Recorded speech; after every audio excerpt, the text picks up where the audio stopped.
ये मॉन्स्टरवर्स हमारे इमेजिनेशन से, हमारे सोच से कई ज्यादा वास्ट है। लार्जर देन लाइफ क्रिएचर, उनकी एंशिएंट हिस्ट्री, माइथोलॉजी, इनके बीच कनेक्शन, ये सब इतना ज्यादा औसम है कि कई फैंस आज इनका दीवाना है। 2014 में जब लेजेंडरी पिक्चर की पहली गॉडजिला मूवी आई थी, तब से लेकर गॉडजिला एक्स कॉन्ग तक के इस लंबे सफर में मॉन्स्टरवर्स ने हमारे एक्सपेक्टेशन से ज्यादा गूज़बम्प डिलीवर किया। लेकिन इनकी स्टोरी लाइन जितनी अमेजिंग है, उतनी ही ज्यादा कॉम्प्लिकेटेड है इसकी टाइमलाइन, क्योंकि इन 10 सालों में इस टाइमलाइन के अंदर बहुत सारे छोटे बड़े इवेंट्स हुए हैं जो एक दूसरे के साथ इंटरकनेक्टेड हैं। एंड ये सारे इवेंट्स इंपॉर्टेंट भी है क्योंकि डायरेक्टली और इनडायरेक्टली ये फ्यूचर इवेंट्स को इग्नाइट करते हैं। एंड आई नो इस कॉम्प्लिकेशन को मूवीज एंड टीवी सीरीज के थ्रू समझना थोड़ा मुश्किल होगा, इसीलिए आज इस वीडियो में हम मॉन्स्टरवर्स के कंप्लीट टाइमलाइन को समझेंगे, जिसमें मॉन्स्टरवर्स के मूवीज, टीवी सीरीज एंड एक एनिमेटेड सीरीज को इंक्लूड किया जाएगा ताकि कोई कंफ्यूजन ना क्रिएट हो। लेकिन पहले बता दूं, इतने बड़े टाइमलाइन को समझाने के टाइम अगर कहीं पर मुझसे कोई गलती हो जाए तो कमेंट करके जरूर बताना। सो इस टाइमलाइन को समझने के लिए हमें साल पर ज्यादा ध्यान देना पड़ेगा, क्योंकि अगर हम डेट पर ज्यादा फोकस करेंगे तो ये और भी ज्यादा कॉम्प्लिकेटेड हो जाएगा। तो एकदम शुरू से शुरू करते हैं। तो स्टार्टिंग में 1943 में यूएसएस लॉटन नेवी शिप जो पर्ल हार्बर में डूब गई थी, उस शिप पर एक आयरन ड्रैगन ने अटैक कर दिया था। जिस हादसे में उस पूरे शिप में से सिर्फ एक ही आदमी सर्वाइव कर सका, वो था बिल रैंडा, जो हमें सबसे पहले स्कल आइलैंड में पता चला। एंड यही सबसे पहली इवेंट थी जिसके बाद बिल रैंडा ने अपनी पर्सनल अभियान शुरू की। लेकिन मॉन्स्टर्स या टाइटन जो भी कह लो, ये ऑलरेडी लाखों साल पहले से एग्जिस्ट करता था, जब पृथ्वी आज के टाइम से 10 गुना ज्यादा रेडियो एक्टिव था। अब 1943 के बाद 1944 में वर्ल्ड वॉर 2 के दौरान साउथ पैसिफिक में एक आइलैंड पर हैंक मार्लो एंड गुनपा इकारी की प्लेन क्रैश होती है, जो हमें कॉन्ग स्कल आइलैंड के स्टार्टिंग में ही दिखा दिया गया। एंड यही स्कल आइलैंड की सबसे पहली खोज थी। जिसके बाद 1945 के 16 जुलाई ट्रिनिटी साइट में, जहां सबसे पहला न्यूक्लियर डिवाइस को एक्सप्लोड किया गया, जिससे साइंटिस्ट का मानना था कि इसी टेस्ट के दौरान गॉडजिला फर्स्ट एवर अर्थ के सरफेस पे आ सका।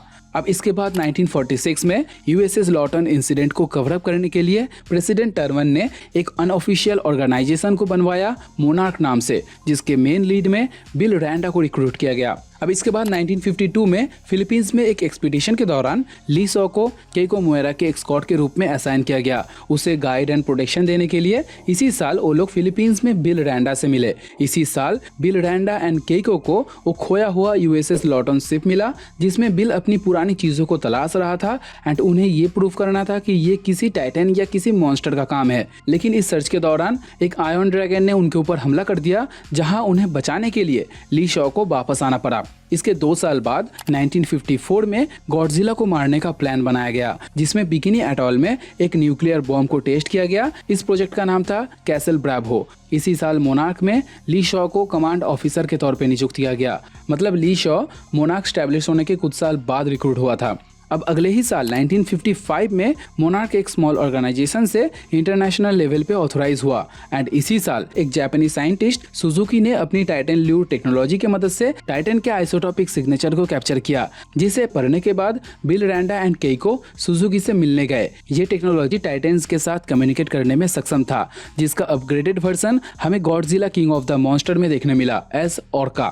जहां रैंडा एंड केइको उस साइंटिस्ट से मिलने जाने वाले थे, वहीं पर ली शॉ को यूनाइटेड स्टेट में रह के मोनार्क के लिए अपना बजट प्रपोजल सबमिट करना था। लेकिन ली शॉ अपने मीटिंग को अबंडन करके जापान में केइको से मिलने चला गया, जिसलिए उनके एब्सेंस में मोनार्क का कमांड लेफ्टिनेंट हैच को ट्रांसफर हो गया। अब इस गलती को सुधारने के लिए बिल रैंडा ने अपना पहला थ्योरी बनाया हॉलो अर्थ को लेकर, जिसके रिजल्ट के बेसिस पे मोनार्क को फिर से फंडिंग मिलने लगा। इसके बाद 1959 में बिल रैंडा, केइको मोएरा एंड ली शॉ एक रेडिएशन को फॉलो करते हुए कजाकिस्तान पहुंचे, जहां उन्हें एक पावर प्लांट के अंदर एंडोस्वार्म की एग्स मिली, जिससे जीन्स कलेक्ट करने के दौरान एक इंसिडेंट में केइको की मौत हो गई। जिसके बाद केइको की एब्सेंस में बिल रैंडा ने हिरोशी को रेस करने का फैसला लिया as like his own child. जिसके बाद 1962 में ली शॉ ऑपरेशन आवरग्लास को लीड करता है। इस एक्सपीडिशन में टाइटन लूट गैजेट की मदद से उन्हें हॉलो अर्थ के अंदर जाना था, लेकिन एक्सपीडिशन के दौरान अर्थ के सरफेस पे रिफ्ट कोलैप्स हो गया एंड इसी इवेंट के रिजल्ट के तौर पे मोनार्क की फंडिंग टेम्पररी बंद कर दी गई। लेकिन फिर भी बिल रैंडा ने विदाउट एनी फंडिंग मोनार्क को कंटिन्यू किया था। लेकिन बाद में हमें ये पता चला सॉ एंड उसकी टीम हॉलो अर्थ में सक्सेसफुली लैंड कर जाते हैं एंड वहां जाकर सैंपल डेटा कलेक्ट करने के दौरान उनके टीम के ऊपर एक आयरन ड्रैगन हमला कर देता है, जिसमें सॉ को छोड़ के सभी मारे जाते हैं एंड उसी भागा दौड़ी के टाइम सॉ रिफ्ट के थ्रू अर्थ के सरफेस पे वापस आ जाता है। एंड वो साल था 1982। सॉ ऑपरेशन आवर-ग्लास इवेंट के ठीक 20 साल बाद वापस आता है, वो भी अनएज्ड। जिसके बाद 1973 में स्कल आइलैंड पे मिशन स्कल अभियान को किया जाता है। इसी साल स्कल आइलैंड पे बिल रैंडा की डेथ हो जाती है बाय स्कल क्रॉलर, बट अपने मौत से पहले उन्होंने अपना सारा रिसर्च एंड पेपर्स समुद्र में बहा दिया था ताकि उनके गैर मौजूदगी में उनका रिसर्च एंड पेपर्स उनके बेटे तक पहुंच जाए। अब 1982 में ली शॉ को मोनार्क के एक मेडिकल फैसिलिटी में होश आता है जहां वो एडल्ट हिरोशी से मिलता है एंड हिरोशी उन्हें उनके एब्सेंस में हुआ सारा कुछ एक्सप्लेन करता है, जहां से उसे अपनी पूरी जिंदगी होम अरेस्ट में रखा जाता है। जिसके बाद 1990 में स्कल आइलैंड एनिमेटेड सीरीज की स्टोरी टेक प्लेस करती है।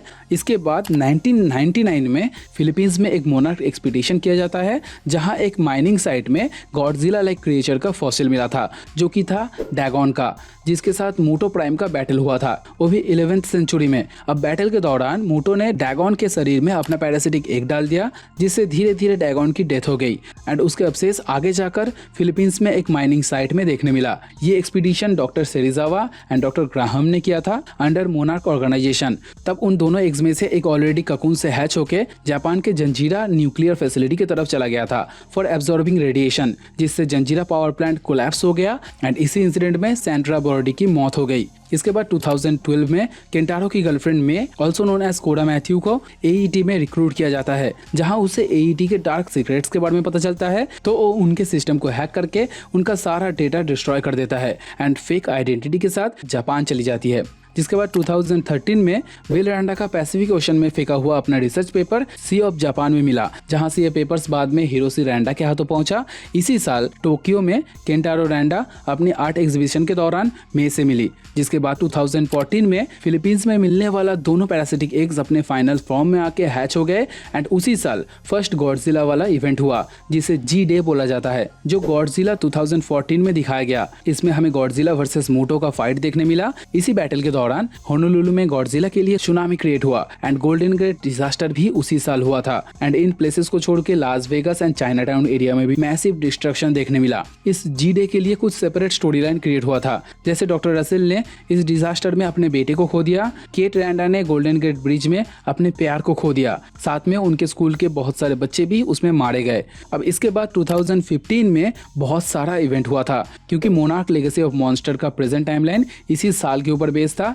तो एक एक करके बात करेंगे। सबसे पहले इसी साल एपेक्स साइबरनेटिक्स का क्रिएशन हुआ, जो पहले एईटी अप्लाइड एक्सपेरिमेंटल टेक्नोलॉजीज थी, एक रिसर्च कंपनी जिसे कोडा मैथ्यू ने 2012 में डिस्ट्रॉय कर दिया था। वही कंपनी एईटी हो जाता है एपेक्स साइबरनेटिक्स। इसी साल केट रैंडा अपने फादर हिरोशी रैंडा को ढूंढते हुए टोक्यो पहुंची, जहां Cate Kentaro May and Shaw से जाके मिली एंड इसी साल मोनार्क लेगेसी ऑफ मॉन्स्टर के एंडिंग में ली सॉ वापस से कजाकिस्तान पावर प्लांट पहुंचा, जहां केइको की मौत हुई थी। अब टाइटन्स को वापस आने से रोकने के लिए ली पोर्टल को तबाह कर देना चाहता था, लेकिन unfortunately Cate, May and Lee Shaw खुद उस पोर्टल में गिर गए, जहां हॉलो अर्थ में जाने के बाद वो लोग केइको मुएरा से मिलते हैं। फिर वो लोग सब मिलके वापस आने के लिए 1962 में आवर-ग्लास मिशन के दौरान भेजा हुआ टाइटन ल्यूड को रिवील करते हैं, लेकिन इवेंचुअली वापस आने के टाइम ली अपने आप को सैक्रिफाइस कर देता है, जिससे ये तीनों सेफली अर्थ के सरफेस तक पहुंच जाते हैं, जहां वो लोग सीधे हॉलो अर्थ से स्कल आइलैंड के एक लोकेशन पे टेलीपोर्ट होते हैं एंड वहां पर वो लोग केंटारो एंड हिरोशी से मिलते हैं। एंड ये साल था 2017, मतलब केट एंड मे 2015 में हॉलो अर्थ में गिर गए थे एंड वो लोग 2017 में वापस आए एंड यहाँ पर केइको 1959 में हॉलो अर्थ में गिर के वो 2017 में वापस आई। तो कितने साल तक वो हॉलो अर्थ में थी, ये मुझे कमेंट करके बताना।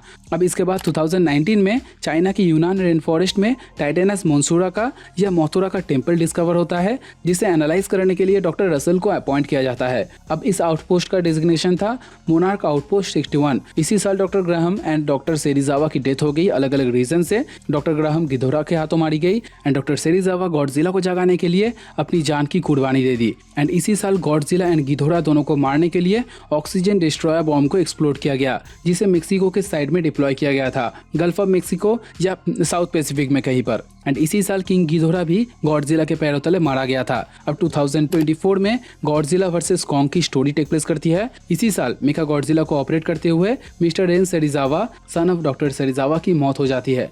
एंड इसी साल गॉडजिला एंड कॉन्ग साथ में मिलके मेका गॉडजिला को हराते हैं, जहां इस इवेंट के 3 साल बाद गॉडजिला एक्स कॉन्ग की स्टोरी लाइन शुरू होती है 2027 में। सो ये थी मॉन्स्टरवर्स की आज तक की कंप्लीट टाइमलाइन, जिसमें मैंने कॉमिक्स को ज्यादा इंक्लूड नहीं किया क्योंकि उससे बहुत सारे नॉन कैनन इवेंट क्रिएट हो जाते, जिससे टाइमलाइन और भी मेसी बन जाता। बट अगर कहीं पर मैंने कुछ डिटेल मिस कर दिया हो तो कमेंट करके जरूर बताना। एंड ये टाइमलाइन तुम्हें क्लियर हुआ कि नहीं, ये भी मुझे कमेंट करके जरूर बताना। वीडियो पसंद आए तो लाइक करते हुए जाना। एम करते हैं 10 लाइक का, बस 10 लाइक कर देना। बात करते हैं नेक्स्ट वीडियो में, तब तक ठंडा बाय।